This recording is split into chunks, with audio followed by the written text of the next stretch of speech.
Imagine standing at one of the busiest intersections in your city, surrounded by movement coming from every possible direction. Cars approach from all sides, bicycles slide between lanes, pedestrians step off the curb, trusting the system will protect them. Now imagine something unsettling. This intersection has no traffic lights, no stop signs, no lane markings, no arrows pointing anyone where to go. Just open space, exposed and undefined, the kind of place that feels unfinished and slightly dangerous at first glance. Because according to everything we've been taught, removing rules from traffic should lead to disaster, confusion, and eventually complete chaos. And yet, in one small city in the Netherlands, someone decided to do exactly that. Knowing very well how absurd it would sound, they removed traffic lights, they erased road signs, they deleted the system that was supposed to keep everyone safe. And instead of chaos, something unexpected began to happen. Traffic became safer, accidents dropped, congestion decreased. Most surprising of all, people started behaving more human, more aware, and more responsible than before. This sounds ridiculous, which is precisely why it worked. In the early 2000s, the Dutch city of Drachten faced a problem that almost every modern city recognizes immediately. Traffic was getting worse year after year, despite constant efforts to fix it. More cars entered the streets, congestion increased, accidents became more frequent. Engineers responded the way engineers always do. They added more signs, more rules, more signals. But instead of solving the problem, every new layer of control created new issues. Drivers stopped paying attention, pedestrians felt powerless, cyclists felt invisible. Traffic wasn't becoming safer, it was becoming mechanical, automated, and emotionally disconnected from the people moving through it. And into this system walked a man who believed the entire philosophy behind modern traffic design was fundamentally flawed. His name was Hans Monderman. He was a traffic engineer, but more importantly, he was someone willing to question ideas that everyone else took for granted. And he was about to propose a solution so counterintuitive that many believed it would destroy his career before it ever left the drawing board. Hans Monderman believed something radical.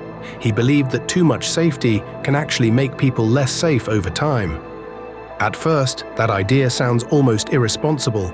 After all, traffic lights exist to prevent accidents. Signs exist to guide behavior. Rules exist to protect lives. But Monderman noticed something that others overlooked. The more rules you give people, the less they think for themselves. Drivers stop making eye contact. They stop negotiating with others. They stop engaging with their surroundings in any meaningful way. Instead, they follow instructions blindly. Green means go. Red means stop. And when the system fails, when something unexpected happens, people are no longer prepared to respond intelligently. Monderman believed humans weren't the weakest link in traffic systems. The system itself was, so he proposed an experiment that felt reckless to almost everyone who heard it. Remove the signals, remove the signs, let people figure it out together. The backlash was immediate and intense. City officials were horrified, residents were furious. Safety advocates predicted disaster. Parents asked what would happen to children. Business owners worried about deliveries and delays. Politicians worried about responsibility and liability. Because if something went wrong, there would be no system left to blame. Hans Monderman wasn't just risking traffic efficiency. He was risking lives, reputations, and careers, including his own. And yet, the city of Drachten approved a small test, not because they fully trusted the idea, but because the conventional solution had failed for so long that doing nothing felt even more dangerous. Sometimes, when a system stops working entirely, even the most absurd idea becomes worth testing. The first intersection was transformed. Traffic lights were removed, road signs were taken down, lane markings were erased from the asphalt. What remained looked unfinished, confusing, and slightly unsettling to anyone approaching it for the first time. Drivers slowed down naturally. They felt unsure, they felt exposed, they paid attention. For the first time in years, people actually looked at each other. Drivers made eye contact with pedestrians. Cyclists negotiated space with cars through subtle movement and timing. Everyone moved carefully, not because a rule told them to, but because they felt responsible. And then something surprising happened. Traffic didn't collapse. It didn't freeze. It flowed slowly, smoothly, and with far fewer conflicts than before. Here is the key insight Hans Monderman understood. Humans are incredibly good at social negotiation, but only when they are forced to engage. When rigid instructions disappear, people stop acting like machines and start acting like humans again. Uncertainty creates attention. Attention creates responsibility. Without signs to hide behind, drivers became more cautious. Without signals to blame, everyone felt accountable for their decisions. Speed naturally decreased. Aggression faded away.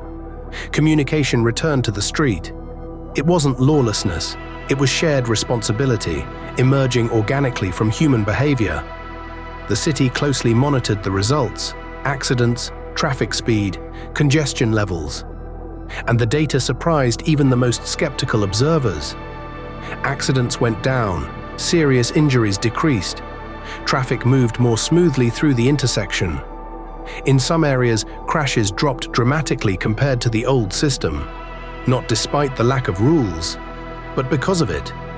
What looked like chaos from a distance was actually balance, created through awareness instead of control. What felt unsafe at first turned out to be safer in practice. Other cities began to notice. The concept became known as shared space. Streets designed not as machines for vehicles, but as social environments for people. No strict separation between cars, bicycles, and pedestrians. No overwhelming signage dictating every move. No illusion of total control. Just people navigating shared space together. Cities across Europe experimented with the idea, and again, the results followed the same pattern. Less aggression, lower speeds, fewer serious accidents. The absurd idea continued to work. So why does this concept feel so uncomfortable to us? Because it challenges a belief most of us never question. The belief that safety comes from control. But Hans Monderman proved something deeply unsettling. Sometimes control creates complacency, and complacency creates danger. When people feel fully protected, they take risks without thinking. When people feel responsible, they act carefully and deliberately. It isn't intuitive. It doesn't feel safe. But reality doesn't care about what feels comfortable. This doesn't mean all traffic lights should disappear tomorrow. Shared space works best in urban centers, at moderate speeds, where people can see and interact with each other directly.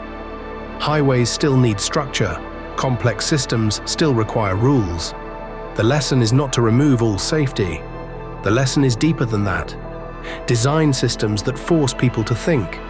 And this is where the story becomes bigger than traffic, because this pattern appears everywhere.